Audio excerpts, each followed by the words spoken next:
Amis téléspectateurs d'Ivoire-TV.net, bonjour et merci de nous suivre. Aujourd'hui, nous recevons une auteure, Véronique Diarra, auteure de Non, je ne me tairai plus, un livre d'une belle facture, comme vous allez le découvrir tout à l'heure. Nous vous souhaitons donc bonne assise. Et maintenant, nous allons recevoir notre auteur du jour. Vous avez découvert ici. Que vous avez découvert Ivoire TV. Véronique Diarra, bonjour et merci d'accepter notre invitation. Bonjour, c'est moi qui vous remercie. Très bien. Et le voyage, ça a été? Un peu fatigant, mais tout va bien. Très bien. Heureuse de retrouver l'Afrique. Ah, c'est une merveille. Depuis combien d'années? 14 ans, c'est long. 14 bonnes années. D'accord. Mais c'est quand même une terre que vous connaissez assez bien. Oh oui, tout de même, j'y ai grandi, fait mes études, travaillé. Je ne suis partie qu'à cause de tristes événements de 2004. Très bien. On dit que vous seriez né d'un père congolais, Oui, d'une mère burkinabé, ivoirienne, ivoirienne. d'origine burkinabé. Très bien. Vous seriez né en Côte d'Ivoire. Je suis née au Congo-Brazzaville. Ok. Et vous avez presque tout fait en Côte d'Ivoire. Oui. Et vous êtes maintenant établi en France avec vos deux filles, dit-on. Et vous enseignez le français aux Français. Oui. Comment c'est facile? Vous avez l'intégration, ça a été? Bon, l'intégration demande des efforts, bien sûr, parce qu'il faut démontrer aux gens qu'on a de la valeur, qu'on sait faire le travail demandé et qu'on est tout à fait digne d'être fréquenté. Ensuite, en tant qu'enseignant, il faut s'imposer car l'éducation de base en France a été relâchée et les élèves de France ne savent plus respecter le professeur, respecter l'aîné. Il faut s'imposer et leur faire comprendre qu'ils ont des choses à apprendre et qu'il ferait mieux d'écouter ce qu'on a à leur dire. Très bien. Alors, vous allez nous proposer un bref résumé de votre œuvre. Nous avions voulu tenter l'épreuve, mais ce serait plutôt mieux que vous nous fassiez un bref résumé de votre œuvre. Non, je ne me tairai plus. Non, je ne me tairai plus nous raconte l'histoire d'Audrey. Audrey Palenfo, qui vit en France, qui grandit en France. Elle est au collège, le collège Jean Moulin d'une banlieue parisienne. Et elle a un souci, un problème grave. Il y a un groupe d'élèves de sa classe, mené par une certaine Zoé Le Pors, qui se permet de la poursuivre. Il l'insulte, il la menace. Et c'est de plus en plus grave, c'est ce que l'on appelle le harcèlement moral. Audrey ne sait pas quoi faire au début face à toute cette haine qui attire d'autres élèves, qui trouvent très drôle qu'on insulte ainsi la camarade qui n'est pas comme nous, qui a une différence. Et le problème, c'est que un jour, problème pour ces mauvais élèves qui se permettent de l'ennuyer, c'est qu'elle va libérer la parole, Audrey. Elle va cesser de se taire. D'où le titre « Non, je ne me tairai plus ». Elle va parler à son frère, qui va opposer une action à celle de Zoé. Et comme ça ne suffira pas, la maman de Audrey, Madame Silué, qui a gardé son nom de jeune fille, va aller à la rencontre des éducateurs, à la rencontre du proviseur pour pouvoir obtenir justice, pour pouvoir obtenir que le mal ne soit plus fait à sa fille. Et cela va se terminer par une belle amitié entre Audrey, l'Africaine, et Laura, la petite Française. Cette amitié va apporter beaucoup à l'une et à l'autre et une belle réussite s'offrira à Audrey, à son frère et à sa jeune sœur, même à leur maman, à la fin du roman. Un dénouement heureux donc. Oui. Alors, vous abordez là le thème aussi sensible que préoccupant du racisme Oui. en France. Oui. Et d'où avez-vous tiré tout ce courage pour aborder un sujet aussi sensible? Bon, c'est un sujet sensible, mais si on ne parle pas d'un problème, on ne pourra jamais le régler. Avant de pouvoir se soigner, il faut admettre que l'on est malade. C'est dans le même souci que je me suis permis, de présenter ce problème. C'est pour cela que j'ai osé dire qu'il y a encore sur le sol d'Europe des gens qui n'acceptent pas, qui méprisent ceux qui n'ont pas la même couleur de peau qu'eux. Très bien. Alors, Audrey, c'est une élève, elle était la seule noire de tout son établissement, un établissement public. Oui. Elle est donc persécutée, injuriée à longueur de journée à cause de la couleur de sa peau. Mais le corps professoral n'y échappe pas non plus. Mademoiselle Ibcher, elle aussi, elle a même sombré dans la dépression à cause de la persécution de la même Zoé. Oui, tout à fait. Ici, j'ai voulu attirer l'attention de mes lecteurs sur la grande difficulté qu'est devenu le travail de professeur, l'emploi d'enseignant, quand on est trop doux peut-être, quand on a le cœur trop doux, en ce sens que il y a des enseignants qui n'arrivent plus à maintenir leurs élèves, qui n'arrivent pas à trouver en eux assez de fermeté pour maintenir leurs élèves. Alors le résultat, c'est que il y a des élèves qui sont en quelque sorte des chefs de file, des chefs de gang, qui se permettent de leur manquer de respect. Ils n'arrivent pas à remettre cet élève à sa place. Alors toute la classe va se moquer. Plus personne ne va travailler et le professeur sera perdu, n'arrivera pas à réagir et un jour, elle va se sentir tellement humiliée qu'elle va partir en pleurant et on ne la reverra plus dans l'établissement. Alors, pouvez-vous nous retracer, le portrait de cette Zoé qu'on décrit comme une blonde qui persécute à la fois des Africains, mais persécute aussi une Allemande, parce que mademoiselle Ibcher est une Allemande. Oui. Oui, alors, comment Zoé peut-elle en arriver là? Est-ce que c'est la supériorité de la race qui l'habite de par son caractère blanc, ou qu'est-ce qu'on doit comprendre? Supériorité, ce serait plutôt la supériorité sociale. Parce que Zoé est fille d'un cadre supérieur, un monsieur qui possède plusieurs entreprises. Donc Zoé considère que, puisque son père gagne beaucoup d'argent et a les moyens de lui offrir tout ce qu'elle veut, Zoé considère qu'elle est au-dessus de tout le monde. Alors Zoé, c'est vrai que je l'ai faite blonde parce que je voulais qu'elle soit totalement opposée à Audrey. Zoé, pour ceux qui la remarqueront dans l'œuvre, Zoé n'est pas jolie. Elle est grande, elle est blonde, d'accord, mais elle a une silhouette très forte. On dirait un garçon manqué. Elle a des épaules aussi larges que celles d'un garçon. Elle a le visage sans aucune finesse, la mâchoire large, un nez qui s'impose sur son visage, des petits yeux. Voilà. Tout ce qui peut marquer, et des lèvres très fines, tout ce qui peut marquer vraiment ce qui n'est pas joli. Et des cheveux qui non seulement n'ont aucune ampleur, mais en plus qu'elle rassemble en queue de cheval, et ça ne flatte pas du tout son visage. C'est la coiffure qu'il ne lui fallait pas. Et c'est la coiffure qu'elle s'en va faire, hélas. Maintenant, Audrey a de grosses mains. Audrey a de gros pieds. Audrey ressemble à un personnage que les Français ont bien connu, le personnage de Bécassine, qui est une Bretonne, qui est une servante chez une belle dame de Paris. Et c'est une bande dessinée qui a été très prisée autrefois dans les années 60 et 70. Donc, je m'amuse à la comparer un peu à ce personnage pour montrer qu'il n'y a aucun raffinement sur elle. Très bien. Ça, c'est Zoé qui, malheureusement, a pris la casquette d'une personne qui a de la haine. Oui.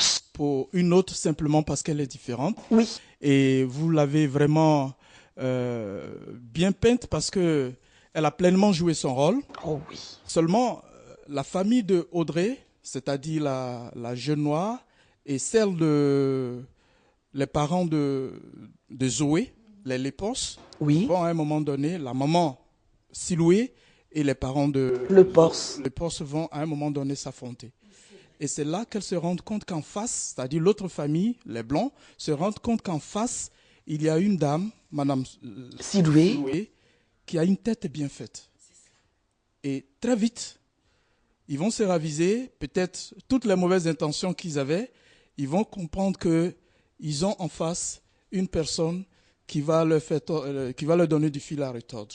Effectivement. Comment avez-vous réussi à construire ce genre de personnage? Bon, il se trouve que malheureusement, en Europe, il y a beaucoup de gens qui ont des préjugés et qui estiment que dès qu'une personne est noire, cette personne est sans aucune culture, sans aucune instruction, sans aucune élégance, sans aucune éducation.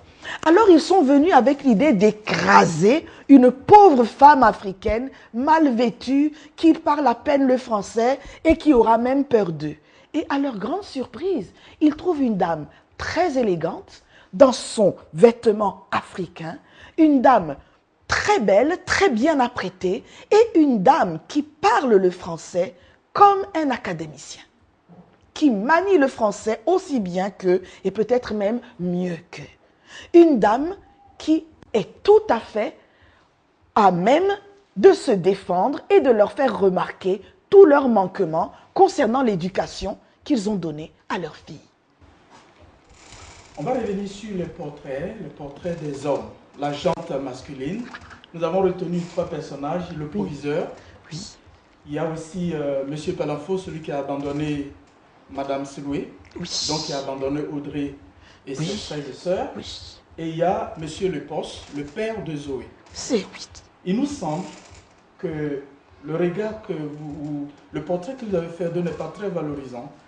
Parce qu'on voit, s'ils ne sont pas amorphes, ils sont plutôt lâches, etc. Donc, quel problème Mme Diarra a-t-elle avec les hommes? Eh bien, j'ai quelques reproches, c'est vrai, à faire à bien des hommes. Je trouve que beaucoup parmi eux ne prennent pas leurs responsabilités vis-à-vis de la femme et vis-à-vis de l'enfant. Voilà. Il y a celui qui, comme M. Palanfo, estime que sa compagne lui a donné des enfants sans lui demander d'abord son avis. Il est incommodé, il choisit de s'en aller, en laissant une femme avec 2 enfants assez jeunes et surtout une grossesse. Il s'en va, il disparaît et il va les laisser dans la pauvreté. Lui qui les a habitués à vivre dans l'aisance. Donc ça, c'est vraiment grave à mon avis. Et malheureusement, il y a des hommes qui agissent ainsi. Maintenant, M. Lepors, c'est vrai, il n'est pas très énergique. Lui, c'est un chef d'entreprise qui certainement est dynamique face à ses partenaires économiques, mais en famille, tout ce qu'il sait faire et qu'il croit bien, c'est de mettre la main à la poche. Je ne dis pas que c'est mal, mais il faut faire plus que ça. Il n'y a pas que l'argent pour éduquer un enfant. Il n'y a pas que l'argent pour résoudre les problèmes d'un enfant. Zoé souffre parce que ses parents ont des problèmes conjugaux. Mais ce n'est pas en lui donnant les meilleurs téléphones, le dernier ordinateur, le jeu téléphonique dernier cri, ce n'est pas avec ça qui va libérer Zoé de tous ses problèmes. Zoé va avoir en elle un mal-être, une colère terrible qu'elle va déverser sur la première personne qu'elle verra devant elle, et il se trouve que cette personne sera l'étrangère, puisqu'elle a entendu dire que les étrangers nous dérangent, ces immigrés sont trop nombreux, ils viennent profiter de nous. Donc ce père, à mon avis, ne fait pas son travail de père, il prend la voie de la facilité, donner de l'argent, donner du matériel. Donc c'est ce que je lui reproche à lui. Et maintenant, monsieur le directeur, monsieur le principal, monsieur Pasquier. Alors lui, il est retranché dans son bureau. Pour un éducateur, ce n'est pas la meilleure attitude à mes yeux, qui suis moi-même professeur. Parce que le proviseur, certes, doit en imposer aux élèves, mais les élèves doivent connaître celui entre les mains de qui ses parents l'ont déposé le matin à l'école. Alors que lui, il ne se fait pas voir, Bon, il entend vaguement parler d'une histoire, une enfant qui est maltraitée par les autres à cause de sa différence. Bon, il se dit dans un premier temps qu'elle n'en mourra pas. Hein? Bon. Ensuite, il est question du mot racisme. Ah, le mot racisme, on ne l'aime pas du tout en milieu scolaire, car c'est un mot honteux. Ça salit la réputation d'un collège, d'un lycée. Alors, on étouffe. Et c'est cela qu'il veut, que l'affaire soit étouffée. Il utilise pour cela d'ailleurs sa collaboratrice, la CPE. Étouffer cette affaire. Mais, quand il y aura un problème plus grave que les lecteurs découvriront en lisant, alors là, ce sera un problème qui risquera fort de l'entacher lui-même. Il aura donc le dos au mur. Ce jour-là, il sortira de sa tanière et il agira. Il ira jusqu'à se rendre dans la classe d'Audrey pour tenir un discours tonnant afin de faire cesser ce scandale qu'est le harcèlement moral. Et cela motivera une élève afin qu'elle tende la main de l'amitié vers Audrey. Très bien. Donc, ces hommes, ils l'ont bien mérité, pourrait-on dire. Je veux simplement faire comprendre à certains hommes, pères et de famille et éducateurs de profession, qu'ils ont un grand rôle à jouer et que bien souvent ils l'oublient. Très bien. Finalement, Audrey, lorsque le directeur sera saisi de l'affaire, lorsque Mme Souloué va se plaindre et qu'elle va affronter tout ce monde avec courage et détermination, lorsqu'elle va menacer d'aller devant les tribunaux avec cette affaire, alors finalement, sa fille aura la paix. C'est cela. Est-ce qu'il faut en retenir que la France, finalement, est donc ce pays des droits de l'homme, là où les droits sont respectés, là où la justice fait son travail? Est-ce que c'est ça le message? Bon, ce n'est pas le message exact que j'ai voulu délivrer. Le message exact que j'ai voulu délivrer, c'est plutôt que il faut que dans ce milieu scolaire, en ce qui concerne le harcèlement moral, il faut que les chefs d'établissement se sentent face à la justice pour agir. C'est malheureux, mais c'est ainsi. Tant qu'ils ne se trouvent pas face aux grandes institutions, les problèmes, ils ne s'en occupent pas. Quand ils se sentent face aux grandes institutions, donc quand ils sentent qu'ils risquent d'avoir eux-mêmes des problèmes, alors ils font leur devoir. Sinon, tant pis. Alors on remarque vers la fin de l'histoire que tous les personnages qui étaient en souffrance au début, notamment Dylan, le frère de Audrey, qui semblait être un enfant dont l'éducation avait quelques difficultés, même si Mme Souloué faisait de son mieux, cet enfant va se ressaisir et il va être réussi dans la vie. Audrey, ses sœurs également vont être réussies dans la vie. Mme Souloué également, elle va même se remarier et puis avoir un emploi encore plus valorisant. Alors cette fin heureuse, est-ce comme dans les contes africains où l'issue est toujours heureuse, où on s'en tire à bon compte? C'est ça qui vous a habité dans votre démarche littéraire? Eh bien, ce qui m'a habité, c'est plutôt de faire comprendre à tous ceux qui liront que quand on agit pour se réhabiliter du point de vue de sa dignité, et quand on agit pour pouvoir réussir ses études et réussir sa vie professionnelle, à force vraiment de faire des efforts, on est toujours récompensé. Très bien, c'est bien dit. Alors nous allons, pour terminer, parler de votre style.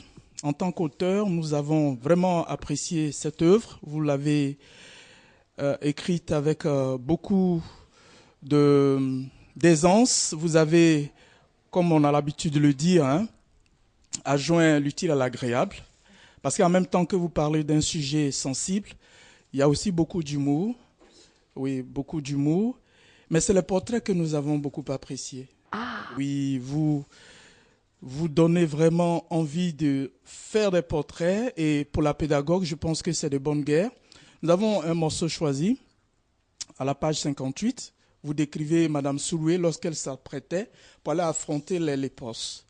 Alors nous y lisons. Le lendemain, mardi matin, Madame Souloué choisit son plus beau boubou, le rouge, celui qui est richement brodé. Elle se sculpte devant le miroir une élégante coiffe écarlate. Pinceau et fard dansent un ballet glamour sur la toile satinée de son visage.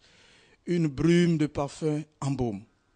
Alors le teint éclatant, les pommettes cuivrées, le regard agrandi et souligné de colle, les cils allongés au mascara, la bouche naturelle et pulpeuse, royale dans sa beauté africaine, Madame Souloué s'en va au combat pour laver l'honneur de sa fille Audrey. Beaucoup de poésie aussi. Oui, c'est vrai. J'apprécie beaucoup la poésie. Oui. Et c'est vrai que dans ma façon d'écrire, j'aime bien m'exprimer un petit peu dans un langage poétique, pour une question d'esthétique, pour que ce soit agréable à lire. Exactement. Et tout le long de l'œuvre, vous avez porté un point d'honneur à cela. Un lexique très riche, dynamique. Vous avez beaucoup lu. Oui. Oui, bien sûr. Oui, ça va de soi. Ce n'est pas évident non plus. Mais vous, particulièrement, vous avez ce lexique très chatoyant, très riche, qui fait qu'on prend beaucoup plaisir à vous lire. Pourquoi est-ce seulement en 2017 que vous, dont la plume est si mature, vous avez sorti votre première œuvre? Eh bien, j'avais déjà fait des essais auparavant, mais ils ne m'ont pas convaincue.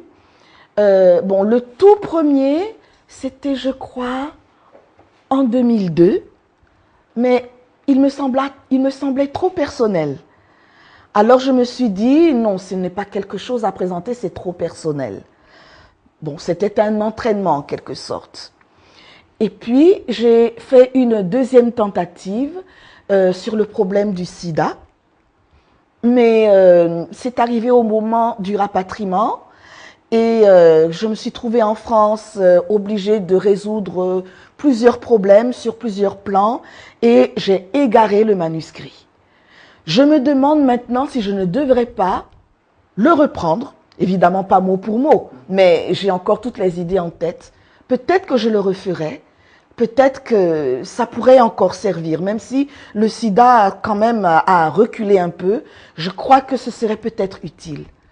Par la suite, il y a eu un temps de silence, et puis on s'est mis à parler autour de moi de plus en plus d'esclavage.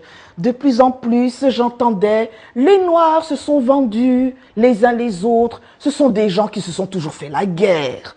Ce sont des gens qui sont violents. Ce sont des gens qui sont tellement simples d'esprit qu'un miroir ou une petite bouteille de gin peut leur suffire pour livrer 50 personnes.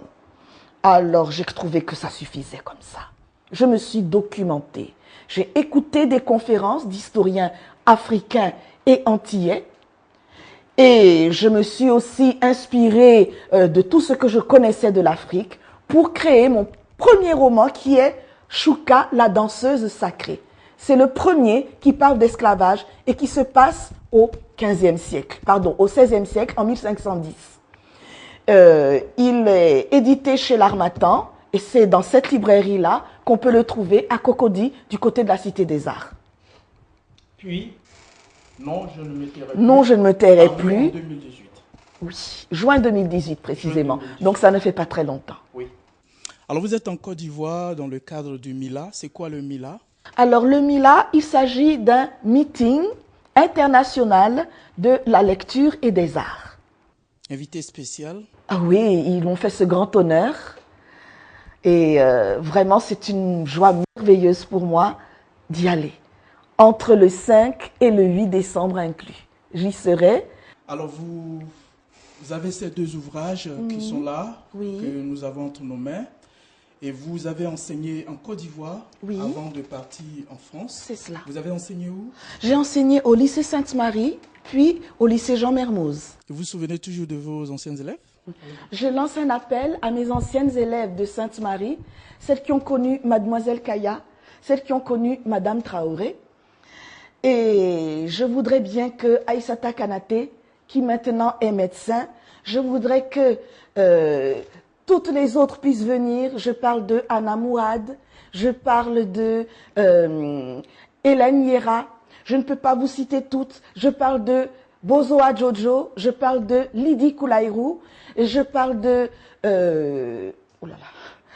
14 ans quand même. Oui, ça fait longtemps. Ça hein. fait longtemps. Enfin, je ne peux pas vous citer toutes, mais vous êtes toutes dans mon cœur et je voudrais bien, surtout Awa Diallo et Awa Baladji, que vous soyez là. Et puis mes élèves de Mermoz, parce qu'il ne faudrait pas qu'ils soient jaloux. Alors, tous les Mohamed que j'ai connus à Mermoz et qui m'ont connue comme étant Madame Kaya. Je vais aussi m'adresser à Marie, je vais m'adresser aussi à toutes les Vanessa que j'ai eues parce qu'elles étaient nombreuses en 4e. Et puis je demande Charles, et puis je demande Michael, et puis je demande aussi, voyons, comment s'appelait-il celui-là qui remuait tout le temps? Il sera sur le- Jamil. Jamil, ok. Je demande Jamil, celui qui remuait tout le temps, c'était terrible. En tout cas, j'espère que vous viendrez. Élodie, j'espère que tu viendras toi aussi. Élodie qui est une petite farceuse, elle sait de quoi je parle. Et puis, tous ceux et celles que j'ai connus à Mermoz et qui m'ont donné tant de bonheur. Et vraiment, je peux vous le dire, filles et garçons, je vous pleure quand je vois le comportement bizarre des élèves que je trouve en France. Très bien. Alors, comment on fait pour avoir ce beau livre ici en Côte d'Ivoire, vu qu'il a été édité en France par Wawa Édition? Non, je ne me tairai plus, je parle plus particulièrement de celui-là. Non, je ne me tairai plus. Je n'ai pas pu obtenir de permission d'une librairie. Alors, pour le moment, je l'ai confié à une de mes cousines qui a sa boutique aux 2 plateaux. Alors, il faudrait lui téléphoner. C'est le 46 16 24 24. On appelle là et elle va vous expliquer où est sa boutique pour que vous puissiez acheter le livre à 6 500 francs. Amis téléspectateurs, comme vous avez pu le noter, nous avons pris beaucoup de plaisir à discuter avec Véronique Diarra, l'auteur de Non, je ne me tairai plus, un livre d'une pure beauté littéraire que nous vous recommandons vivement. En tout cas, nous l'avions sur notre plateau et nous avons pris beaucoup de plaisir, au risque de nous répéter, à discuter avec elle de les motivations, n'est-ce pas, qui l'ont poussé à écrire ce livre. Le livre est disponible ici en Côte d'Ivoire, l'adresse qu'elle a indiquée, vous pourrez la voir pour vous en délecter. Nous vous disons au revoir et à un prochain numéro. Vous avez découvert ici. Que vous avez découvert Ivoire TV. Ivoire TV.